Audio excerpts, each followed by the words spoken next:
I would like to just compliment Marianne. I think that Barclays Center is going to be a great gateway amenity to the whole project. And I think when you look back or look at the success that Air Canada Center has had on downtown Toronto and American Airlines on downtown Miami, it will in fact drive value for you.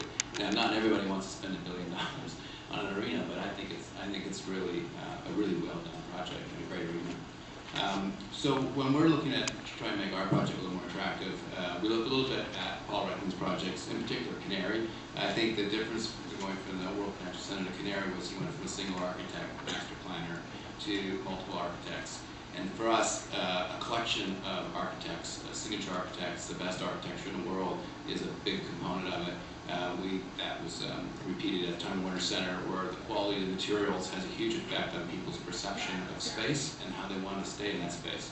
So between Bill Pedersen, Kevin Roche, Liz Diller, David Rockwell, Craig Hartman from San Francisco, we have Alcus Manfredi from Boston. We think we have a great collection of architects. We've got specialists like Jamie Carpenter working with us on glass. And then most recently we brought in Thomas Heatherwick to really be the lead designer for the public space. And for us, the public space is kind of the critical component. It's the secret sauce, if you will, that connects to the High Line, connects to the number 7 subway, unites all the buildings together. It needs to be a signature meeting place, activated. It's bigger than Trafalgar Square. And we will be putting a lot of effort into that. And we're really just starting that process, having spent all the time up to now to organize the buildings and the building architecture and how they connect to the public space. Then the third component, I think, which is important, is Culture Shed, which we can't take any credit for. It's being developed by the city, but it's going to be a fantastic, attractive place, and it's going to be full, I think, 24/7 of different cultural activities. And then in our retail, again, borrowing from the success we've had at Time Warner Center and the other more successful urban retail markets in the country, and then also looking at the Far East. It's not too arrogant, but we will have a bigger food court than yours. And ours will come first.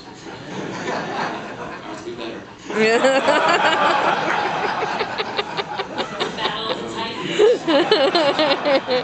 As we said, pulling back the curtain. So, but we found that food, at Time Warner Center, everybody said food won't work on the 3rd and 4th floor, and many restaurateurs turned us down because we didn't have direct access, et cetera, et cetera, et cetera. Well, it's a fantastic success, and there's only 4 restaurants up there.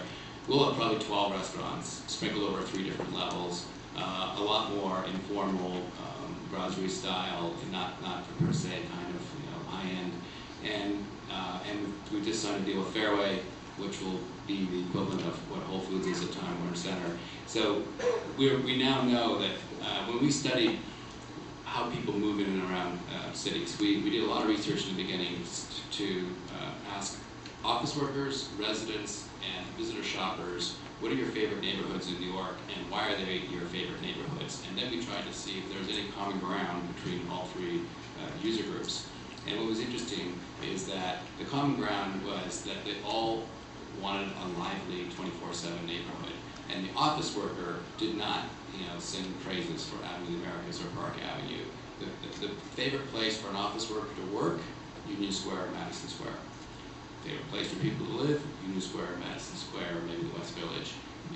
Favorite place for people to shop, Times Square, 5th Avenue, and then Union Square, Madison Square comes in with a gang. So that's our model, but it's tricky because the scale of those buildings and those squares is very historical. It's got a lot more texture to it than these big buildings that we're building. So we're very focused from 100 feet down. The bottom 100 feet of every building has to feel at a human scale and has to have human activity 24/7. And to go back to Dennis's point, that's why the mix of uses is hugely important to us. It does 2 things. It brings us 24/7 activity, but more importantly, it allows us to build more square footage faster, and therefore we get all the infrastructure out of the way. We create critical mass. Nobody wants to move into a construction site. So the whole model is predicated on build 5-6 million square feet, one big fell swoop, and then have the most amazing public space when it's finished. That's what we think is going to be our competitive advantage.